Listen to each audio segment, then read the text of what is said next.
Ya, vamos a cambiar completamente de tema y esto es increíble. En los ojos del mundo está el gobierno estadounidense de Donald Trump, ahora por un informe que pronto saldría a la luz y que vincula públicamente el uso de paracetamol con el autismo. Los expertos señalan que este fármaco es uno de los más seguros para el tratamiento del dolor y la fiebre y comparan el anuncio con los discursos antivacunas tan extendidos dentro de la administración Trump, también hay que decirlo. Medelis Jensen, ¿cómo estás? Muy buenas tardes. Hola Carla, hola Rafa, buenas tardes. Sí, claro, porque el presidente de Estados Unidos, Donald Trump, anunció hace solamente minutos una presunta relación entre el consumo de Tylenol, lo más conocido como paracetamol, durante el embarazo y el riesgo de autismo en recién nacidos. Según indicó Trump, en Estados Unidos hay un aumento explosivo de autismo desde el 2000 y señaló que los diagnósticos de esta afección neurológica había aumentado en casi 400% en 2 décadas, acusando que esto tiene directa relación con el consumo de algo artificial, o sea, medicamentos o vacunas. De hecho, el mandatario estadounidense dio el ejemplo de la comunidad Amish, un grupo religioso que no consume medicamentos de ningún tipo, que no se vacuna ni tampoco ven al médico, señalando que ellos no tendrían casos de autismo. Hubo un anuncio en la era Trump que llega luego que Robert F. Kennedy, conocido antivacunas, asumiera la cabeza del Departamento de Salud y quien prometió también una investigación sobre los casos de autismo. Con esta medida, ahora los representantes del gobierno americano van a recomendar a las mujeres embarazadas a no recurrir a fármacos que contienen acetaminofeno, que es paracetamol, excepto para casos de fiebre alta. Pasemos a escuchar parte de las palabras del presidente de los Estados Unidos, Donald Trump. El acetaminofeno, que es conocido comúnmente como Tylenol, puede asociarse con un riesgo muy elevado de autismo y recomendamos a las mujeres que limiten su uso durante el embarazo, a menos que sea necesario desde el punto de vista médico. El aumento meteórico del autismo se encuentra entre los acontecimientos más alarmantes de la historia de la salud pública. Es un caso en 31 y en las últimas 2 décadas aumentó en casi un 400%.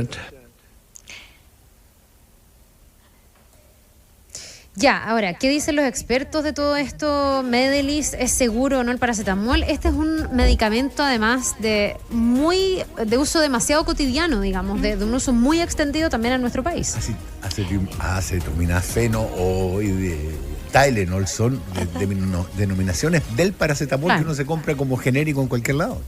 Exactamente, y en los últimos años de hecho se han realizado estudios para comprobar si hay relación entre el uso del paracetamol y trastornos de neurodesarrollo de los niños. De hecho, un estudio que se realizó hace un par de años en Asia, que analizó a 217.000 niños nacidos entre 2005 y 2022, descartó que haya un riesgo entre la asociación del paracetamol y el autismo. Y claro, el corazón de este estudio era que las mujeres embarazadas, por lo general, a nivel mundial, usan el paracetamol cuando tienen un dolor o tienen fiebre. Esto porque los expertos dicen que el paracetamol es uno de los analgésicos más usados para estos términos como el dolor o la fiebre, como decíamos, porque los consideran como uno de los más seguros del mercado. Es el que menos contraindicaciones tiene si se usa, por ejemplo, bajo prescripción médica, sobre todo en mujeres embarazadas y también lactantes. Hay que tener en consideración que de no tratarse una fiebre o el dolor, estos síntomas se podrían acabar desencadenando síntomas todavía peores para una mujer embarazada, como por ejemplo defectos de nacimiento, preeclampsia o incluso la pérdida del bebé. Sobre la seguridad de este fármaco se refirió el doctor Andrés Pons, jefe de la unidad de medicina materno-fetal de la Clínica Las Condes. Hoy día salió un comunicado de la Agencia Británica de Medicamentos en que las pacientes que están usando paracetamol estando embarazadas deben mantenerlo, que el paracetamol sigue siendo un medicamento seguro para el embarazo y por lo tanto que no hay ninguna razón para discontinuar, que es incorrecto decir que el paracetamol causa autismo. No hay ningún trabajo ni ninguna evidencia que nos diga que el paracetamol causa autismo. Solo son asociaciones difíciles de establecer porque la gran mayoría de las embarazadas ha tomado paracetamol en algún momento del embarazo.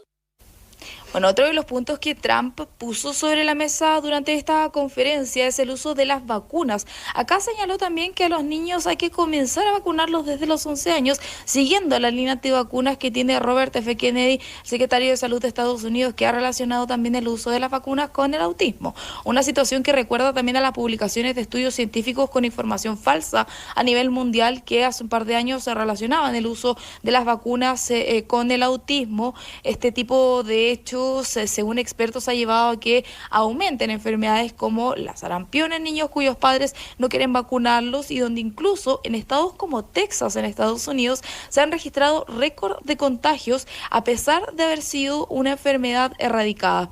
Parte de esto lo mencionó la doctora Francisca Crispi, presidenta del Colegio Médico de Santiago.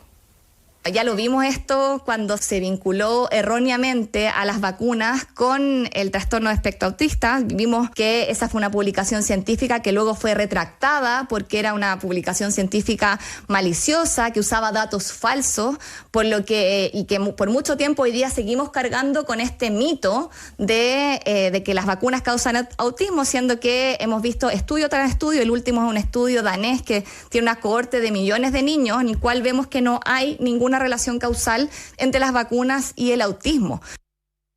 Bueno, el llamado acá de los expertos es a confiar en los profesionales de la salud y seguir también los tratamientos que ellos indican.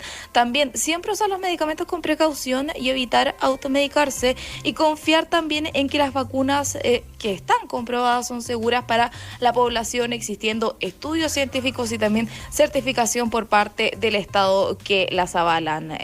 Carla, Rafa.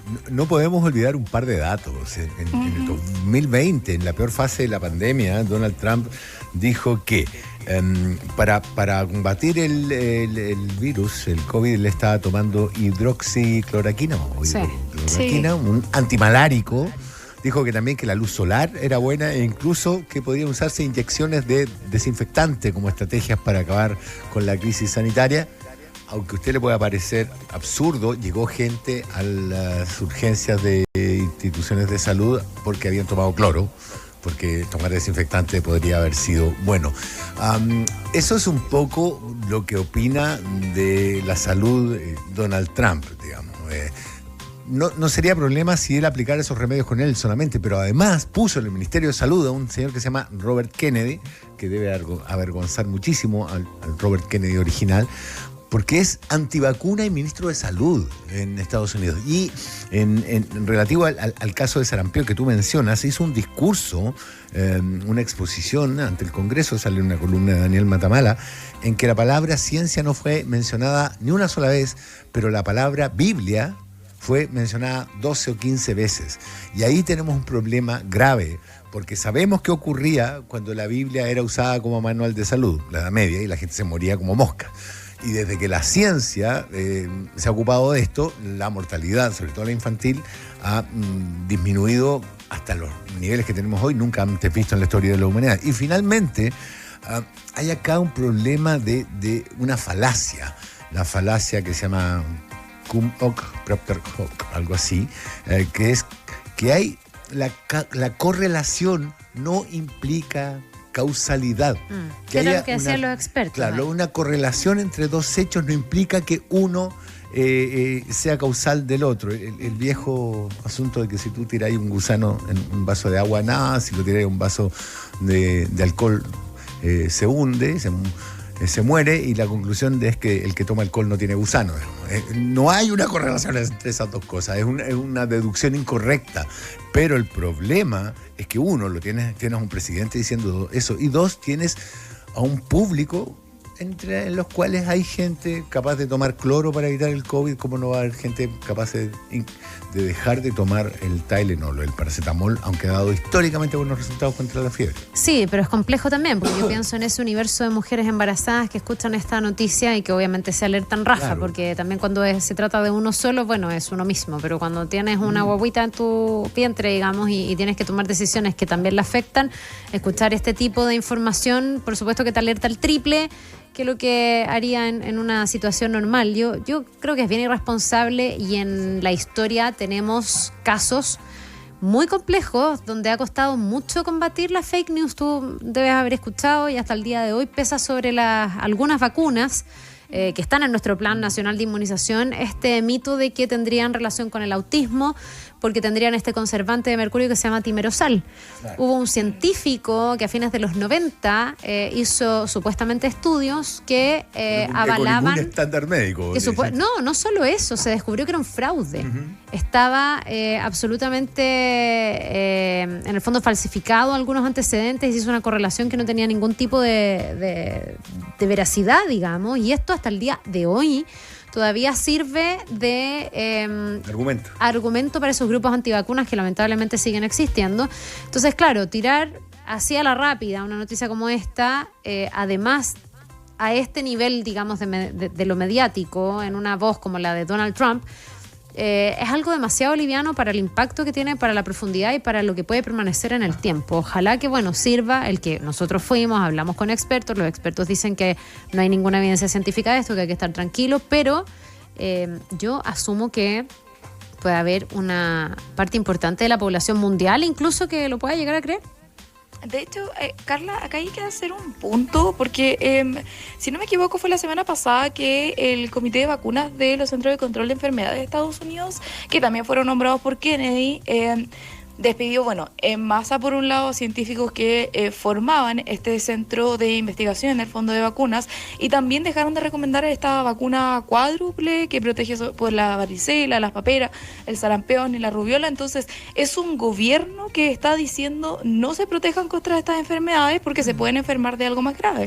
Sí, ahora igual uno piensa, Medelis, que aquí hay una estrategia, no sé, de desviar el foco, de poner la atención en otra cosa, porque en un país tan avanzado como Estados Unidos, con una industria farmacéutica tan importante como con la calidad de científicos que tienen, básicamente yo me niego a creer que sea puro voluntarismo e ignorancia de Donald Trump. Aquí me imagino que hay otro interés también. O sea, estamos hablando además, como decíamos, de uno de los medicamentos más utilizados probablemente, no sé, por lo menos en este lado del mundo. Y atacar en el fondo, o poner un argumento así de mediático sobre la mesa para que hablemos de esto y no de otras cosas, puede ser, o a mí me hace algo de sentido, porque si no me lo explico. O sea, tiene en Estados Unidos no sé cuántas fuentes verificables, contraverificables, puede chequear esta información una y otra vez antes de cometer la irresponsabilidad de decir algo al voleo. Pero y lo dice una igual. Masa votante que es profundamente el problema acá, ¿pero para qué? Pero porque tiene que hablarle a su público. Y además, Steve Bannon tira la mentira, que después tira el desmentido y no importa. Claro, pero para mí es distractor esto, porque si no veo el fin, que matar a la gente, hacer una paranoia general. No le veo tanto, no entiendo el objetivo, digamos, más que distraernos un poco. Es que finalmente ahí radica el problema, porque Donald Trump puede salir a decir el paracetamol produce autismo, o las vacunas producen autismo. El tema es cuando las personas empiezan a creer estos discursos, y pasa lo que pasó en Texas, por ejemplo, con el tema de la sarampión, donde empezaron a morir niños. Y empieza a morir la gente por creerse este tipo de discursos, y empiezan a masificarse y se empiezan a volver mundial. Entonces, claro, hay una irresponsabilidad detrás. Y muchas veces, a pesar de que las comunidades científicas digan como, no, esto está equivocado, como por favor créanos, nosotros llevamos años estudiando esto, muchas veces la desinformación le gana la información y se pierden vidas. Bueno, vamos a ver hasta dónde llega y cuánto cuesta erradicar este fake news. Ahora, yo también pienso, yo hablaba de las embarazadas, pienso también, no sé, pues si tú tienes un hijo autista, imagínate lo que debe ser empezar a cuestionarte. Cuando las madres, sobre todo, los padres también en algún sentido, pero las madres somos medias culposas, decir a lo mejor yo en el embarazo tomé paracetamol y por eso. O sea, eso es un daño como a la salud mental de las personas también, salvo que hubiese una constatación científica, pero no la hay. Eso lo están diciendo científicos no solo de Estados Unidos, sino que de distintos lugares del mundo. Pero bueno, Mede, muchas gracias por esta aclaración. Vale la pena también ahí hacer el contrachequeo. Gracias. Buenas tardes.